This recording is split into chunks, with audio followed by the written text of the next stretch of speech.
محترم، مختصر طور پر کچھ باتیں انشاءاللہ اذان اور اقامت کے تعلق سے گوش گزار کرنی ہے۔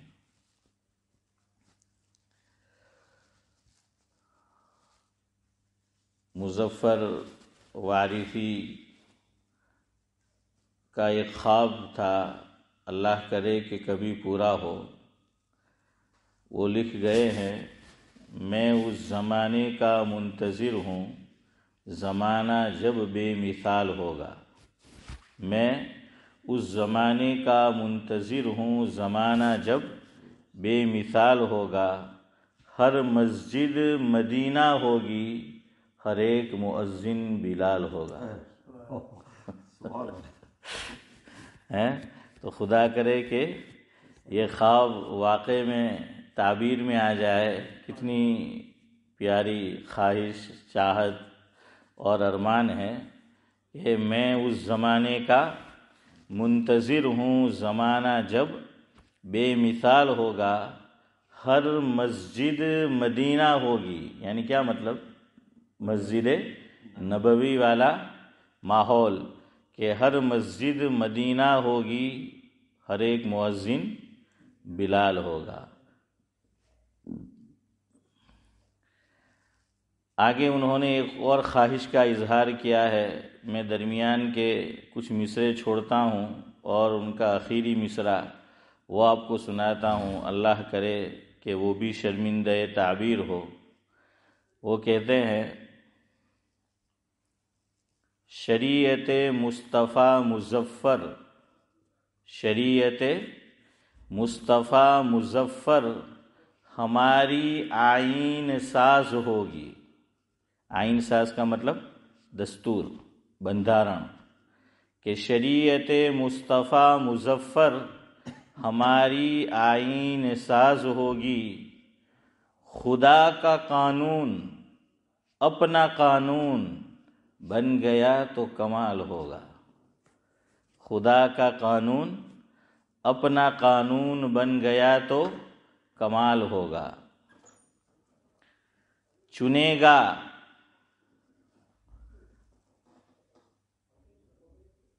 راستے کے جو پتھر، چنے گا راستے کے جو پتھر،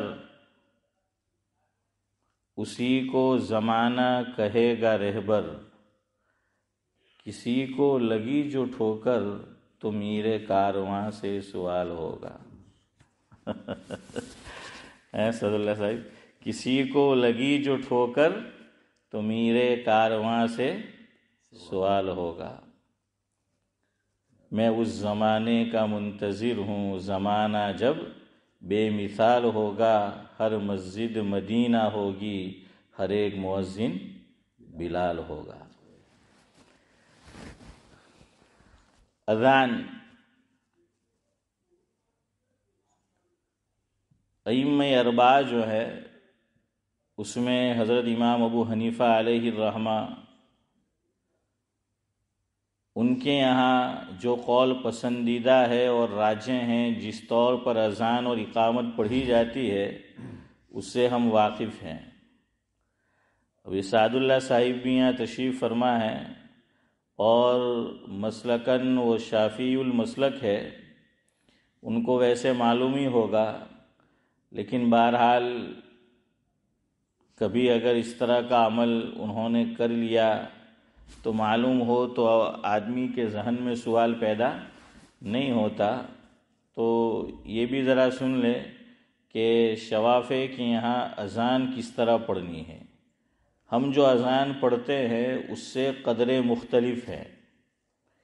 ایک لفظ شاید آپ نے سنا ہو جس کا نام ہے ترجیع۔ کیا نام ہے؟ کیا لفظ ہے؟ ترجیع، تا، را، جیم، یا اور عین۔ ترجیع کا کیا مطلب؟ کہ جو شہادتین ہیں، اذان کے اندر جو شہادتین ہیں، شہادتین سے کیا مراد چودھری صاحب؟ اشہد ان لا الہ الا اللہ اور اشہد ان محمد رسول اللہ، اس کو شہادتین کہتے ہیں۔ اور اگر اذان میں شہادتین یعنی 4 مرتبہ اس کلمے کو کہا جائے، ان کلمات کو، تو اس کو کہا جاتا ہے ترجیع۔ ترجیع کا معنی ہوتا ہے لوٹانا۔ کیا معنی؟ لوٹانا، کہ جو پہلے جملے ادا کر دیے اسی کو واپس اشرف بھائی کیا لوٹایا گیا، تو ترجیع یعنی اسی کو لوٹانا۔ یہ اصل میں روایت ہے حضرت ابو محذورہ رضی اللہ تعالی عنہ کی۔ آپ نے صحابی کا نام سنا ہوگا، حضرت ابو محذورہ رضی اللہ تعالی عنہ۔ کتابوں میں لکھا ہے، جس کا خلاصہ یہ ہے کہ حضور اکرم صلی اللہ علیہ وسلم کے دور مبارکہ میں، حیات طیبہ میں، 4 صحابہ کرام ایسے ہیں کہ جنہوں نے حضور اکرم صلی اللہ علیہ وسلم کے سامنے حسن بھائی کیا ہے اذان کو پڑھا ہے۔ تو وہ ایسے خوش نصیب کتنے صحابہ ہیں؟ 4 صحابہ کرام ہیں۔ اگر جنہوں نے خواب دیکھا تھا اذان کا، ان کو اگر حافظ صاحب ملائے، وہ نام بھی ملا لیا جائے تو کتنے ہو جاتے ہیں؟ 5۔ باقی جنہوں نے اذان پڑھی وہ 4 ہے۔ نمبر 1 حضرت بلال رضی اللہ تعالی عنہ، نمبر 2 حضرت عبداللہ بن ام مکتوم رضی اللہ تعالی عنہ، یہ نابینا صحابی تھے۔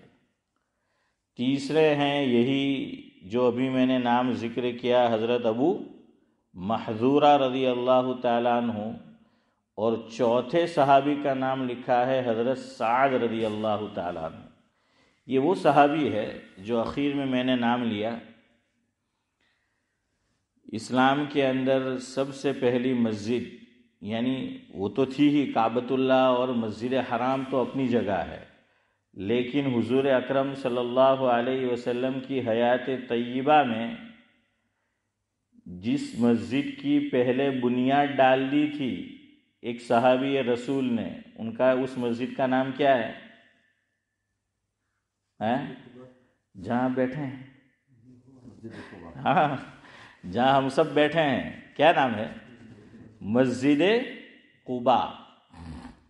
تو مسجد قباء اللہ کے نبی صلی اللہ علیہ وسلم کے حالات میں لکھا ہے، جس کا مفہوم یہ ہے کہ ہفتے میں 1 مرتبہ آقا مسجد قباء میں تشریف لے جاتے تھے، مدینہ منورہ سے، ہفتے میں 1 مرتبہ۔ اور یہی مسجد قباء ہے کہ اللہ کے نبی صلی اللہ علیہ وسلم کی چاہت تھی کہ مسلمانوں کا قبلہ کدھر ہو جاوے؟ بیت اللہ کی طرف۔ جزاک اللہ۔ پہلے مسلمان کس طرف رخ کر کے نماز پڑھتے تھے؟ بیت المقدس۔ کہتے ہیں کہ 16 مہینہ یا کچھ کم و بیش کہ مسلمانوں نے اس طرف چہرہ کر کے نماز پڑھی۔ کیوں؟ اس کی ایک وجہ یہ لکھی ہے کہ جو لوگ اس طرف رخ کر کے اپنی عبادت کرتے چلے آ رہے تھے حضور اکرم صلی اللہ علیہ وسلم کی نبوت سے پہلے، ان کو دین محمدی سے قریب کرنا تھا، اس طرف مائل کرنا تھا۔ اس لیے آپ صلی اللہ علیہ وسلم نے وہ کام جاری رہنے دیا تاکہ وہ کیا ہو؟ قریب ہو۔ لیکن ایک چاہت تھی اندر ہی اندر حضور اکرم صلی اللہ علیہ وسلم کی، جو بار بار انگڑائیاں لیتی تھی، جو بار بار کیا کرتی تھی؟ انگڑائیاں لیتی تھی۔ اور قرآن کریم نے کتنے پیارے انداز میں اس کو بیان کیا۔ 2 پارہ سیقول السفہاء جس کو کہتے ہیں، سیقول سورہ بقرہ، اس میں اللہ رب العزت نے اس کو بیان کیا ہے کہ قد نرى تقلب وجهك في السماء۔ یہ حضور اکرم صلی اللہ علیہ وسلم کی ادا کو ہمارے اکابر فرماتے ہیں، مفہوم یہ ہے کہ قرآن کریم میں اللہ رب العزت نے حضور کی اداؤں کا بھی تذکرہ کیا ہے. اتنا پیار ہے، اتنا لاڈ ہے اللہ تبارک و تعالیٰ کو کہ اس کا بھی حضور چادر بدن مبارک پر ڈال کر آئے تو اس کا بھی ذکر کر دیا، کالی کملی کا ذکر کر دیا کہ یا ایھا المزمل، اور کہیں فرمایا کہ یا ایھا المدثر. تو حضور اکرم صلی اللہ علیہ وسلم اس طرف دیکھیں، میری طرف کچھ دیر کے لیے. حضور یوں دیکھتے رہتے تھے، ادھر دیکھو. کدھر دیکھتے تھے؟ آسمان پر، ہیں یوں حضور صلی اللہ علیہ وسلم دیکھتے رہتے تھے. کیا مطلب؟ کہ حضور کی جو چاہت، جو تمنا، جو ارمان کہ مسلمان نماز میں رخ کس طرف کرے؟ نہیں، قبلہ نہیں، بیت اللہ کی طرف نہیں. وہ دونوں میں چودھری صاحب اچھا ہوا. دیکھیے اللہ تعالیٰ آپ کی وجہ سے بہت سی چیزیں ہمیں سیکھنے کو ملتی ہے کہ ایک جملہ نکل جاتا ہے تو اچھا ہے، ورنہ میرا ذہن اس طرف نہ جائے، کبھی بیان نہ ہو، آپ ہو کوئی اور ہو تو کچھ سیکھنے کو ملتا ہے. فرق ہے کعبہ اور قبلہ، اس میں فرق ہے. قبلہ جہت کو کہتے ہیں. کس کو کہتے ہیں؟ جہت کو، یعنی جس طرف چہرہ کیا جائے اس کو قبلہ کہتے ہیں. اس لیے جو ہائی کلاس اردو ہے لکھنؤ والوں کی، تو وہ یہ جملہ استعمال کرتے ہیں جب آمنے سامنے ہوتے ہیں، قبلہ محترم بولتے ہیں نا. ہاں جناب، ہاں حضرت بالا. تو ان کا مقام ہے دو بالا، تو اس لیے کہتے ہیں حضرت والا. تو بہرحال قبلہ یعنی جس طرف رخ کیا جائے، چہرہ کیا جائے. یہ بات آپ کو مل جائے گی تعلیم الاسلام میں. کہاں مل جائے گی؟ تعلیم الاسلام میں. ہاں، میں کوئی اپنا بہت علم نہیں جھاڑ رہا کہ میں یہ نہیں، جو معلوم ہے جہاں سے پڑھا ہے آپ کو بتا دیں گے، یا جہاں آپ پڑھ سکتے ہیں، رسائی ہو آپ کی. تو سوال و جواب کی کے طرز پر کتاب لکھی گئی ہے. اس میں ایک سوال ہے، قبلہ کسے کہتے ہیں؟ تو جس طرف مسلمان رخ کر کے نماز پڑھتے ہیں اس کا نام کیا ہے؟ قبلہ ہے. کعبہ ابھری ہوئی چیز کو کہتے ہیں. کعبہ کا کیا معنی؟ ابھری ہوئی چیز. فرق ہو گیا دونوں میں؟ کعبہ اور قبلہ میں فرق ہوا کہ نہیں ہوا حسن بھائی؟ جس طرف ہم اپنا چہرہ کرے، رخ کرے، فیس کرے، موڑو، تو اس کا کیا نام؟ ہاں صحیح ہے، بولو. قبلہ ہے نا، قبلہ. اور کعبہ میں نے کہا ادھر دیکھے، یہ کیا ہے؟ کعبہ ہے. یہ کیا ہے؟ کعبہ. یعنی کیا معنی؟ لغوی اعتبار سے. ہاں آپ کچھ غلط مت سمجھنا کہ یہ کعبہ ہے لغوی اعتبار سے. لغوی اعتبار سے ابھری ہوئی چیز کو کیا کہتے ہیں؟ کعبہ کہتے ہیں. ابھری ہوئی چیز کو آپ سمجھ جائیں گے میری اگلی بات سے. اللہ تبارک و تعالیٰ نے جب اس زمین کو بنانا چاہا اور اس کو پھیلایا تو سینٹر کس کو بنایا؟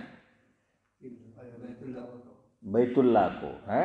اور وہ بھی کون سی جگہ کو؟ جہاں پر اللہ کا گھر ہے. تو وہاں پر ایک ابھری ہوئی چیز تھی شروع میں. کیا تھی؟ ہاں وہی ابھری ہوئی چیز، بلبلہ ہے جس کو بولتے ہیں کہ بلبلہ. بلبلہ جانتے ہیں نا؟ شاعر کہتا ہے کہ انسان ایک بلبلہ ہے پانی کا، انسان ایک بلبلہ ہے پانی کا، کیا بھروسہ ہے زندگانی کا. بلبلہ کتنی دیر رہتا ہے؟ تھوڑی سی دیر ہے نا. ہاں چند سیکنڈ، منٹ بھی نہیں، عام طور پر چند سیکنڈ ختم. انسان بھی یہی ہے، چند سیکنڈ.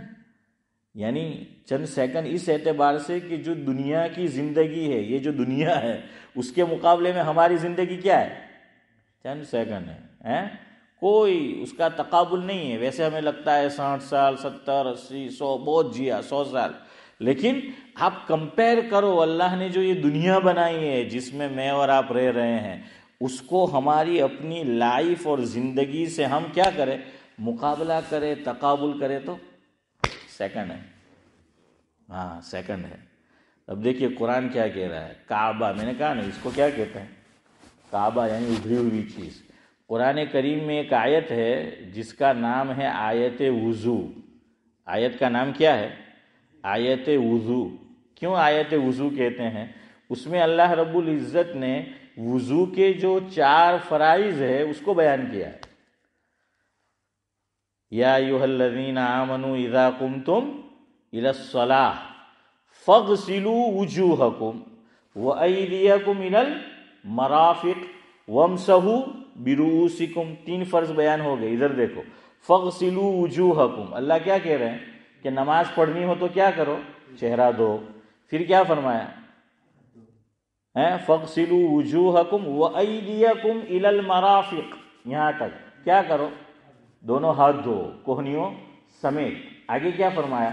ادھر دیکھو، وامسحوا برؤوسکم. کیا کرو؟ اپنے سر کا مسح کرو. 3 فرض ہو گئے. اب اللہ فرما رہے ہیں کہ وَأَرْجُلَكُمْ إِلَى الْكَعْبَيْنِ. کیا فرمایا؟ کہ وَأَرْجُلَكُمْ إِلَى الْكَعْبَيْنِ. اپنے پاؤں کو دھو دونوں. کہاں تک؟ اس کو کیا بولتے ہیں؟ ٹخنا. گھٹنا نہیں، گھٹنا تو یہ ہے ٹخنا. اور اس کو ٹخنا کیوں بولتے ہیں، اس کو کعبہ کیوں بولتے ہیں؟ یہ جو میرا اور آپ کا پاؤں ہے، یہ دیکھو یہ بالکل فلیٹ لیکن یہ حصہ کیا ہے؟ ابھرا ہوا ہے نا. یہ حصہ ابھرا ہوا ہے. اور عربی زبان میں ابھرے ہوئے حصے کے لیے کیا لفظ آتا ہے؟ کعب. اور سب سے پہلے اللہ تبارک و تعالیٰ نے جب زمین کو بنایا تو جیسا ابھی آپ نے کہا کہ بلبلہ اٹھا وہاں سینٹر میں تو وہ ابھرا ہوا حصہ تھا، اس لیے اس کا کیا نام پڑ گیا؟ ہاں. اور وہیں پر اللہ نے اپنا گھر جو ہے وہ تعمیر کرایا. تو اس لیے یہ فرق یاد رکھو، کعبہ کا اور قبلہ کا. سمجھ آ گیا؟ تو میں کیا کہہ رہا تھا آپ کو؟ کچھ یاد ہے؟ کیا سن رہے تھے؟ بیچ میں یہ بات آ گئی تو ذہن سے نکل گیا. کیا ہوا؟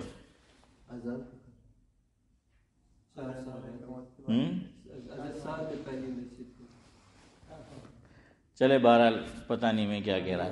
حضرت ابو محذورہ رضی اللہ، ہاں میں آپ کو حضرت ابو محذورہ رضی اللہ نہیں مسجد قباء سمجھا رہا تھا آپ کو. مسجد قباء کا سمجھا رہا تھا کہ نہیں، آپ صلی اللہ علیہ وسلم کی خواہش، ہاں یاد آیا، تمنا تھی کہ کیا کرے؟ کہ رخ، ہاں ابھی گاڑی پٹری پہ آ گئی کہ حضور کی چاہت یہ تھی کہ بیت المقدس کی طرف ہم رخ کر کے نماز پڑھتے ہیں. اللہ تبارک و تعالی نیا حکم دے دے کہ کس طرف نماز پڑھو؟ کعبہ کی طرف. تو وہیں آپ نے قبلہ بولا تھا تو یہاں بات آئی تھی. تو اس لیے آپ صلی اللہ علیہ وسلم آسمان کی طرف کیوں دیکھتے تھے؟ کہ اللہ تو جہت سے پاک ہے، لیکن مجھے اور آپ کو بچپن میں کیا سکھایا گیا تو کہ اللہ کہاں سے؟ تو آپ نے ہوں کہتا اوپر ہے نا. اللہ کہاں سے؟ تو کہ اوپر. تو وہ اوپر ہے. تو یہ اوپر کیوں کہا گیا جہت میں؟ نیچے دائیں بائیں نہیں کہا گیا. اس لیے کہ یہ جو جہت ہے یہ شرافت لیے ہوئے ہے. کیا لیے ہوئے ہے؟ شرافت لیے ہوئے ہے، تکریم لیے ہوئے ہے. اس لیے کہا گیا اور اس لیے تعبیر بھی کی گئی کہ اللہ تعالیٰ کا عرش بھی کہاں ہے؟ کہاں کہ آسمانوں سے اوپر جو ہیں وہ ہیں. تو حضور یوں دیکھتے تھے کہ گویا اللہ تعالیٰ کی طرف سے وحی آ جائے اور حکم مل جائے کہ اب نماز کس طرف رخ کر کے پڑھو. ہاں تو اس طرف جو ہے وہ رخ کر کے بہرحال نماز وہ پڑھی جائے. تو خیر وہ آپ نے قصہ سنا ہوگا کہ نماز ہی کے دوران میں ایک صحابی آئے اور آواز لگائی اور مسجد قباء میں صحابہ نماز پڑھ رہے تھے بیت المقدس کی طرف رخ کر کے، اور منادی نے ندا دی، آواز دی کہ نیا حکم الہی آ گیا ہے. اب کیا کرنا ہے؟ رخ بیت المقدس کی طرف نہیں بلکہ بیت اللہ کی طرف کرنا ہے. تو نماز ہی کے اندر صحابہ کیا ہو گئے؟ گم گئے، پھر گئے. اس لیے مسجد قباء کا دوسرا نام ہے مسجد ذوالقبلتین، کیا نام ہے؟ مسجد ذوالقبلتین، یعنی کیا معنی؟ دو قبلے والی. کیا معنی؟ دو قبلے والی. دیکھیے دو کعبے والی نہیں کہا، دو قبلے والی یعنی دو جہت والی. وہی میں نے آپ کو سمجھایا نا، سمت جہت ہے کہ دو جہت والی مسجد، کہ اس طرف بھی اور اس طرف بھی دو جہت والی جو ہے وہ مسجد. اور کہتے ہیں کہ نام کا اثر ہوتا ہے. اب تک آپ نہیں سمجھے میں کیا کہنا چاہتا ہوں. نام کا اثر ہوتا ہے. اس مسجد کا کیا نام ہے؟ قبا. اور ادھر بھی کتنے قبلے؟ وہ بھی قبا دو قبلے والی، یہ بھی قبا دو قبلے والی. میں برمنگھم گیا ہوا تھا، ہمارے دوست کا بیٹا حافظ ہوا تھا، مولانا زبیر ہے بلیشور کے، صالح بھائی جانتے ہوں گے، بداتی ہے پتہ نہیں کیا سننے میں. تو ان کی مسجد ہے وہاں. تو وہاں مولانا محمد سلیم دورات صاحب دامت برکاتہم العالیہ وہ تشریف لائے ہوئے تھے، ان کا بیان تھا. تو میرا تعارف کرایا میرے دوست نے، باردولی کے ہیں ہولسل میں امام مولانا غلام صاحب، ان سے، کہ وہ میرے دوست نے کہا کہ ان سے ملیے. ہمارا دوستار سے موری عبدالسلام ہیں کہ لاجپور سے لنڈن نہ اندر مسجد قبا میں امامت کراوے ہیں. تو مولانا غلام صاحب کے منہ سے نکلا اس وقت، اچھا وہ دو قبلے والی مسجد ہے. کیا نکلا؟ اچھا وہ دو قبلے والی مسجد میں آپ امام ہیں؟ میں کہ جی ہاں، میں دو قبلے والی مسجد میں امام ہوں. تو یہ بھی کیا ہے؟ مسجد ذوالقبلتین ہے کہ نام کا جو ہے اثر ہوتا ہے. خیر، حضور اکرم صلی اللہ علیہ وسلم وہاں تشریف لے جاتے تھے. اس لیے علماء لکھتے ہیں اللہ مجھے اور آپ کو لے جائے، بار بار لے جائے، کہ مدینہ منورہ جائے تو مسجد قبا میں حاضری دو اور وہاں جا کر کیا کرو؟ 2 رکعت نماز پڑھنی ہے. آپ صلی اللہ علیہ وسلم جو تشریف لے جاتے تھے وہاں پر تو کیا کرتے تھے؟ 2 رکعت نماز پڑھتے تھے. اس لیے جب بھی آپ جاؤ آپ ایسا کرتے ہوں گے یقیناً، اور اگر نہیں کیا تو اپنا جو پروگرام ہے مدینہ منورہ کا اس میں یہ بھی ایڈ کرو کہ مسجد قبا میں جائیں گے اور وہاں جا کر کیا کریں گے؟ 2 رکعت نماز جو ہے وہ پڑھیں گے. اور مستقل اس کی فضیلت ہے، حدیث میں وہاں پر 2 رکعت نماز پڑھنے کی کیا ہے؟ مستقل فضیلت. بات یہاں سے نکلی کہ حضور اکرم صلی اللہ علیہ وسلم کے زمانے میں 4 صحابہ ایسے ہیں کہ ان کو اذان دینے کا شرف حاصل ہوا ہے. چوتھے نمبر پر ہے حضرت سعد، یہ مؤذن ہیں مسجد قبا کے. کہاں کے؟ مسجد قبا کے. اور 3 مرتبہ انہوں نے حضور اکرم صلی اللہ علیہ وسلم کی موجودگی میں مسجد قبا میں اذان پڑھی ہے. حضرت بلال ساتھ ہوتے تھے تو مسجد قبا میں بھی اذان کون پڑھتے تھے؟ حضرت بلال رضی اللہ تعالیٰ عنہ. لیکن حضرت بلال جب کبھی ساتھ نہیں ہوتے تھے تو یہ حضرت سعد رضی اللہ تعالیٰ عنہ اذان پڑھتے تھے. خیر بہرحال، اور اگر جن صحابی نے خواب دیکھا تھا ان کا بھی اگر ہم شمار کر لیں تو وہ ہے حضرت عبداللہ بن زید بن عبد ربہ رضی اللہ تعالی عنہ، کہ انہوں نے جو ہے وہ خواب دیکھا تھا. بہرحال میں آپ کو سمجھا رہا تھا شوافے کے یہاں اذان میں ترجیع ہے. کیا ہے؟ ترجیع. اور مالکیہ کے یہاں بھی ہے، حنابلہ اور احناف کے یہاں نہیں ہے. لیکن پتہ نہیں کیوں شوافے لوگ اس پہ عمل نہیں کرتے، ترجیح پہ عمل نہیں کرتے برطانیہ میں. اب یہ اپنے یہاں کرتے ہو تو مجھے نہیں معلوم کہ ان کو اذان اس طرح پڑھنی ہے. حضرت ابو محذورہ، اب وقت نہیں ہے وہ واقعہ آپ کو معلوم ہی ہے، تو وہ کاپی کر رہے تھے. اذان سنی تو حضور اکرم صلی اللہ علیہ وسلم کی نظر پڑ گئی، بلا لیا، کہاں کاپی کرو. تو اللہ اکبر تو انہوں نے زور سے کہا. کیوں؟ وہ بھی اللہ کو تو مانتے تھے، اب مسئلہ آیا، اشہد ان لا الہ الا اللہ اشہد ان محمد رسول اللہ. یہی تو گڑبڑ تھی ساری، کہ ایک خدا کو نہیں ماننا ایک سے زائد، اور حضور کو تو نبی ماننا ہی نہیں. اب کاپی کر رہے تھے، پکڑے گئے. تو حضور اکرم صلی اللہ علیہ وسلم نے فرمایا چلو کاپی کرو، میرے سامنے کرو. تو شروع کا جملہ زور سے کہا اللہ اکبر، چونکہ مانتے تھے. پھر اشہد ان لا الہ الا اللہ اشہد ان محمد رسول اللہ، آہستہ سے کہا. تو وہ تو انہوں نے کہہ دیا. حضور نے فرمایا نہیں، زور سے کہو.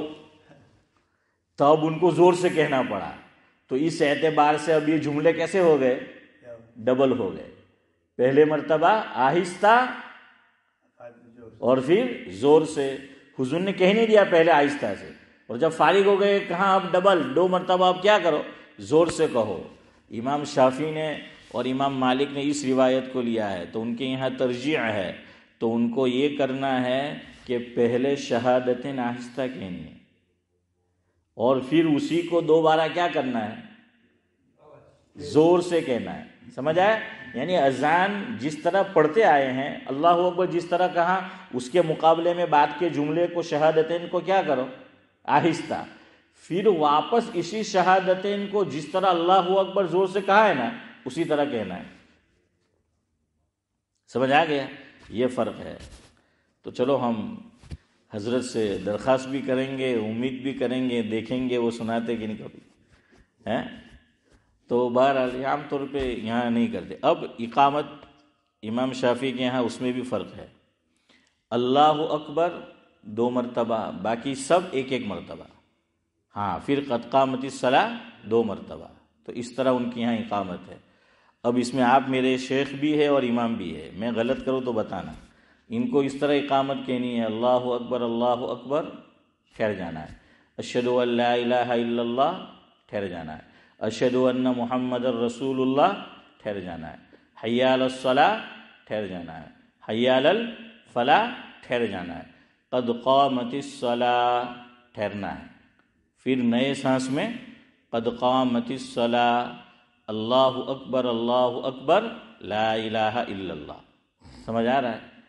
اچھا، یہ جو میں نے اس دن آپ کو بتایا تھا کہ سارے کلمے ایک سانس میں قد قامت الصلاۃ کو کیا کرنا ہے؟ 2 سانس میں. کیوں پتہ ہے؟ اصل اقامت میں جو جملہ ہے وہ یہی ہے، باقی سب تو اذان میں پڑھے گئے.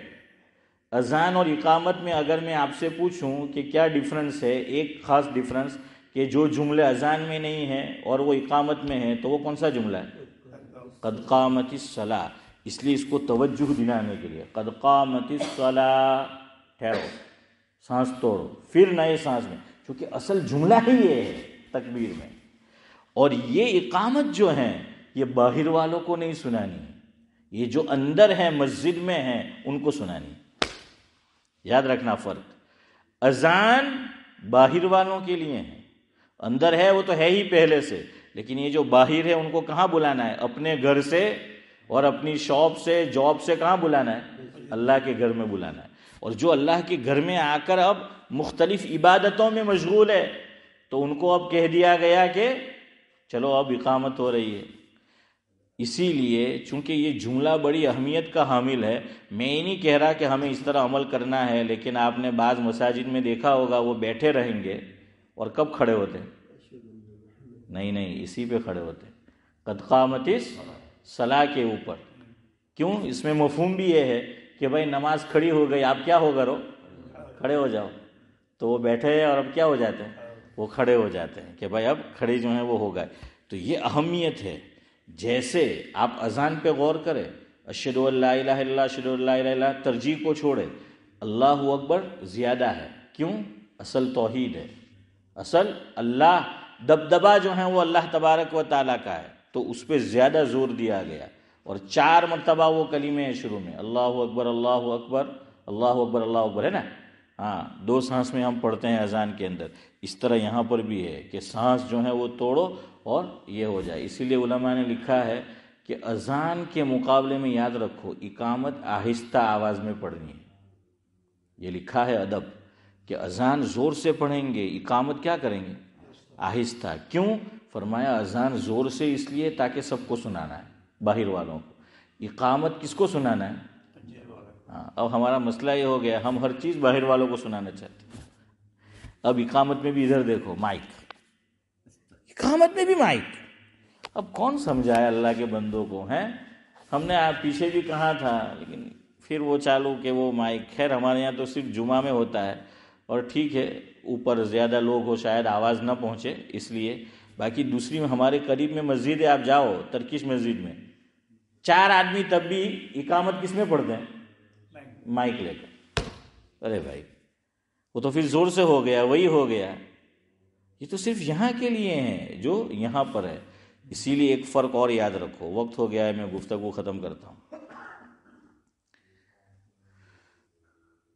اقامت میں حی علی الصلاح اور حی علی الفلاح کہتے وقت چہرہ گھمانا کہ نہیں گھمانا؟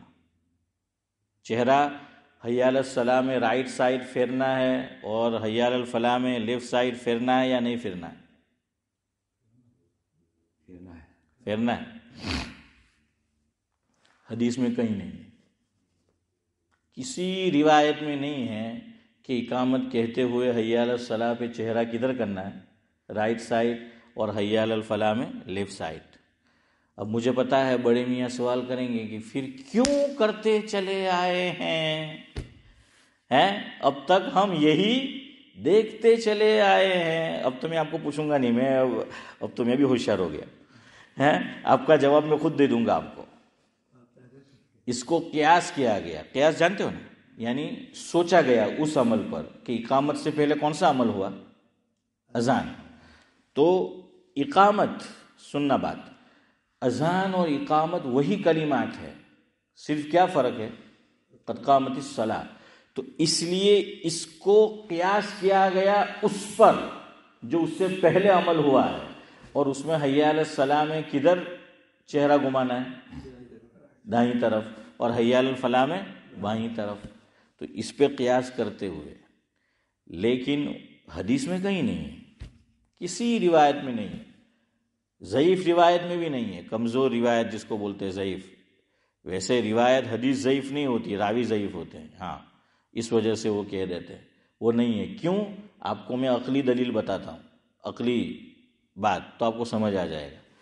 اذان کا مقصد ابھی میں نے بتایا. دیکھیے، آپ اذان دیکھنا، لغت میں اذان نام ہے اعلام کا، یا دوسرا جملہ اس کے لیے دوسرا لفظ اعلان کا، دونوں صحیح ہے. اذان کا معنی ہے اعلام، الف عین لام الف اور میم. اذان کا معنی ہے اعلان، دونوں ایک ہی معنی میں. اعلام اور اعلان کیا کرنا ہے؟ اعلان کرنا ہے. اور اعلان جو ہے نیچے سے اگر زمین کی سطح سے کیا جائے تو آواز دور تک نہیں جاتی. جتنا آپ اوپر ہوں گے، ٹاپ پر ہوں گے، اتنی آواز میں کیا ہوگا؟ پھیلاؤ ہوگا. اسی لیے اللہ کے نبی صلی اللہ علیہ وسلم نے جب مشرکین مکہ کو توحید کی دعوت دینا چاہی، پہلی دعوت ان کو، تو سب کو بلا لیا. حضرت نے سب نیچے تھے اور حضور کہاں کھڑے تھے؟ پہاڑ پر. پہاڑ کا نام کیا تھا؟ صفا. ہمارے حضرت مولانا ابرار احمد صاحب دلیوی رحمۃ اللہ علیہ، سعد اللہ صاحب سناتے تھے، دعوت بھی صفا تو پہاڑ بھی صفا ہے. ہاں، کہ دعوت بھی بالکل صاف و شفاف توحید کی. تو فرمایا دعوت میں بھی صفا، اور پہاڑ کا جو انتخاب کیا وہ بھی صفا. خیر، اس میں بھی پھر راز ہے جو حضور نے گفتگو کی ہے کسی اور موقع پر، یہ میں آپ کو بتاؤں گا. لیکن حضور نے کیوں؟ تاکہ بات کہاں تک جائے؟ دور تک. پہلے زمانے میں مائک نہیں تھے، تو آپ نے دیکھا ہوگا کہ گاؤں کی پرانی جو مساجد ہے، میرے گاؤں میں بھی آپ سب کے، وہ ایک خاص چیز بنائی گئی ہے، وہ مینارے جیسی اوپر. وہاں جا کر مؤذن کیا پڑھتا تھا؟ اذان پڑھتا تھا. اس نے شروع کیا، اور اللہ اکبر اور شہادتین وہ اس طرف ہے تاکہ آواز سب طرف جائے، لیکن اس کا رخ اس طرف ہے تو دائیں بائیں اور پیچھے اتنی زور سے آواز اور اتنی دور تک نہیں پہنچے گی جتنی سیدھی طرف پہنچے گی. ہمارے حضرت مولانا ابرار احمد صاحب دلیوی رحمۃ اللہ علیہ، قاری بسم اللہ صاحب تذکرہ آیا تھا درمیان میں، بڑی بے تکلفی تھی.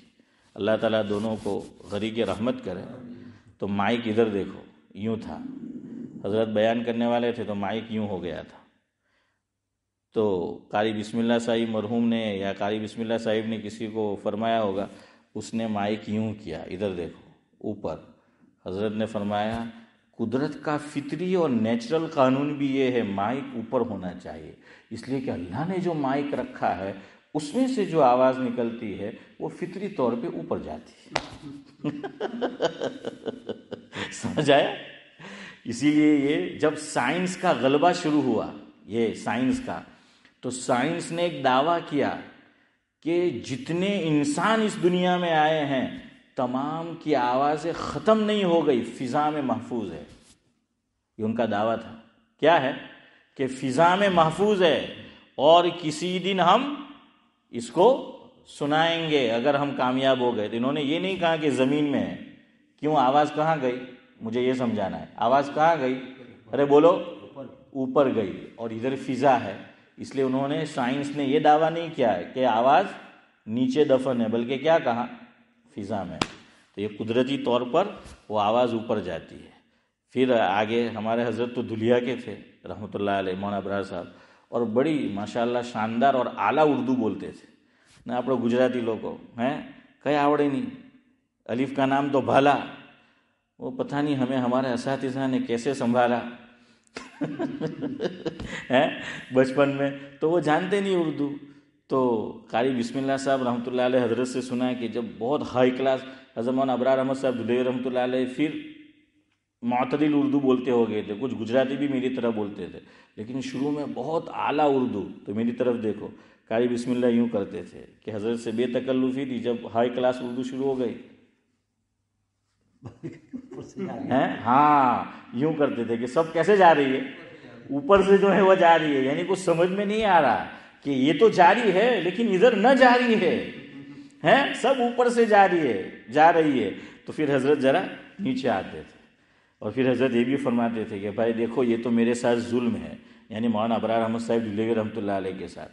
فرمایا بیان کرنے میں ایک بیان کرنے والا ہوتا ہے متکلم، دوسرے سامع ہوتے ہیں. فرمایا اس کی مثال 3 سیڑھی کی ہے. میں اگر بہت اعلیٰ بولوں تو میں اوپر کی فرسٹ یعنی نیچے سے پہلی نہیں، اوپر سے پہلی سیڑھی پر ہوں، اور آپ نچلی سیڑھی پر ہے، آپ سمجھ نہیں رہے. فرمایا انصاف کا تقاضا یہ ہے میں کچھ اوپر سے نیچے آؤں، آپ کچھ نیچے سے اوپر آئے، تو کون سی سیڑھی پہ آ جائیں گے؟ درمیانی پوائنٹ، اس پہ آ جائیں گے. فرمایا یہ انصاف کی بات ہے. خیر بہرحال تو وہ قدرتی طور پر. لیکن پھر ایک مسئلہ کہ سائنس اگر آواز ڈھونڈ بھی لائی، اتنی آوازیں ہیں تو کیسے اس میں فرق کریں گے؟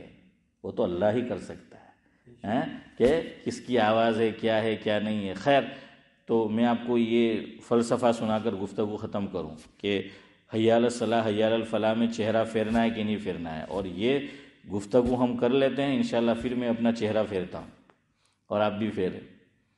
اب حی علی الصلاح اور حی علی الفلاح میں وہ مؤذن کیا کرتا تھا؟ چہرہ گھماتا تھا. کیوں؟ اس طرف بستی میں جو لوگ رہ رہے ہیں ان کو آواز سنانی کہ اذان ہو رہی ہے چلو اللہ کے گھر. اس طرف جو لوگ ہیں ان کو سنانی، اور ادھر میری طرف دیکھو. اب وہ چہرہ یوں گھماتا تھا، وہ پیچھے بھی آواز چلی جائے. ادھر دیکھو، حی علی الصلاح، تو پورا گھما، ادھر بھی گئی نا، تو وہ پیچھے بھی اس کا اثر جو ہے وہ پہنچا. حی علی الفلاح،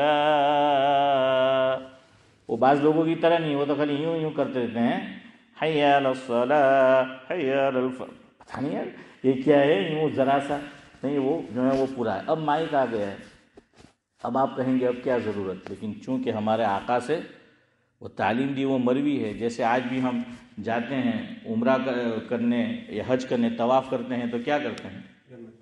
ہاں رمل کرتے ہیں، ذرا اکڑ کر جو ہیں وہ چلتے ہیں، ذرا تیز چلتے ہیں. کوئی خاص وجہ تھی، وہ اب نہیں ہے لیکن پھر بھی باقی رکھا. اسی طرح یہاں پر بھی اس کو باقی رکھنا ہے، لیکن اقامت کے اندر نہیں ہے. کیوں؟ اذان دور کے لوگوں کے لیے ہیں، باہر کے لوگوں کے لیے. کسی کے گھر ادھر ہے، کسی کے ادھر، کسی کے ادھر، کسی کے ادھر، سب کو جو ہے وہ آواز پہنچ گئی. یہاں حاضرین کے لیے ہے. اقامت کس کے لیے ہے؟ حاضرین کے لیے. اب بالکل سیدھا چہرہ کر سب کہہ دو، آواز سب طرف کیا ہو جائے گی؟ پہنچ جائے گی. اس لیے کسی روایت میں چہرہ، ہاں کتابوں میں لکھا ہے، یہ بول دوں میں آپ کو، کتاب کی بات الگ ہے، حدیث کی بات الگ ہے. یعنی کتاب سے مراد میری حدیث کی بھی کتابیں ہوتی ہیں، لیکن عام کتب میں لکھا ہے کہ ادب یہ ہے کہ اقامت میں بھی یہ کیا جائے. لیکن بہرحال حضور سے یہ تعلیم مروی نہیں ہے، یہ ثابت نہیں ہے. اور کیوں نہیں ہے وہ میں نے آپ کو بتا دیا کہ اقامت صرف کس کے لیے ہے؟ اندر والوں کے لیے ہے، صرف اندر والوں کے لیے. ہاں ہے جو مسجد میں حاضر ہے. ویسے آپ ہماری مسجد میں کر لے تو ٹھیک ہے، چونکہ کچھ لوگ حاضر ہو کے بھی غیر حاضر ہوتے ہیں تو ان کو اب ہے اشرف بھائی، غیر حاضر سے حاضر کرنے کے لیے آپ جو ہے وہ کہے. بہرحال تو یہ چند باتیں تھیں. میں نے کہا آج ایکسٹرا دن ہے، جمعہ کا ہے، تو میں نے سعد اللہ صاحب سے کہا کہ چلو ویسے بھی آپ کتابی تعلیم کریں گے، اور ہم تو ایک آدمی بھی ہو لیکن توجہ سے سنیں اور رغبت کے ساتھ، طلب کے ساتھ. تو وہ احمد فراز کا شعر میں آپ کو سناتے رہتا ہوں کہ ہجوم نہیں ہم سفر چاہیے مجھے، ہجوم نہیں ہم سفر چاہیے مجھے، ایک آدمی بھی قافلہ ہے مجھے. ہیں ایک آدمی بھی کیا ہے؟ قافلہ ہے مجھے. تو بہرحال میں نے کہا چلو ایسے بیٹھے ہی ہے یہیں پر، تو کچھ نہ کچھ دین کی باتیں ہو جائے. سوچ رہا تھا کہ کس پہ گفتگو کرے. میں نے سوچا کہ چلو اذان اور یہ سب کی ضرورت ہے اسی پہ، تو انشاءاللہ اس کو آگے بھی کریں گے. تو بہرحال یہ شوافے کا طریقہ بھی آپ کو بتا دیا، احناف کا بھی. اب آپ کے یہاں ایک ایک کلمہ رکنا ہے، لیکن احناف کے یہاں 2 کلمے ایک ساتھ. تو اقامت سن لو، اقامت اس طرح صحیح ہے، اللہ اکبر اللہ اکبر اللہ اکبر اللہ اکبر، 4 کلمے ایک ہی سانس میں. اشہدو ان لا الہ الا اللہ رک نہیں جانا ہے، اشہدو ان لا الہ الا اللہ اشہدو ان لا الہ الا اللہ ایک ہی سانس میں دونوں. اشہدو ان محمد الرسول اللہ رکنا نہیں ہے، اشہدو ان محمد الرسول اللہ اشہدو ان محمد الرسول اللہ، 2 جملے کو کس میں؟ ایک سانس میں. حی علی الصلاح رکنا نہیں ہے، حی علی الصلاح حی علی الصلاح ایک سانس میں، حی علی الفلاح حی علی الفلاح ایک سانس میں. اب رکنا ہے قد قامت الصلاح قد قامت الصلاح، پھر اللہ اکبر لا الہ الا اللہ. سبحان اللہ وبحمدہ سبحانک اللہم وبحمدک. جی